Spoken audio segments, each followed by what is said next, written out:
Ова ми е седмата ослободителна пресуда, почнувајќи од оние две хашки до денес.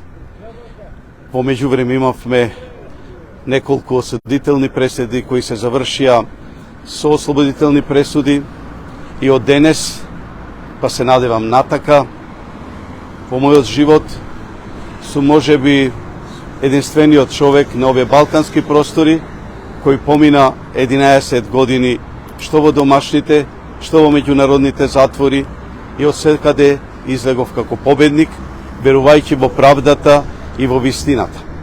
Времето не може никој да го врати, тоа е минато време, но ги охрабрувам македонските судови, македонските суди при одлучувањето да ги земаат во предвид сите докази, а не да влегува политиката во судниците. Еве, денеска бевме сведоци дека во сиот овој период бев изложен на политички монтирани процеси кои еве завршија на крајот со победа на правдата.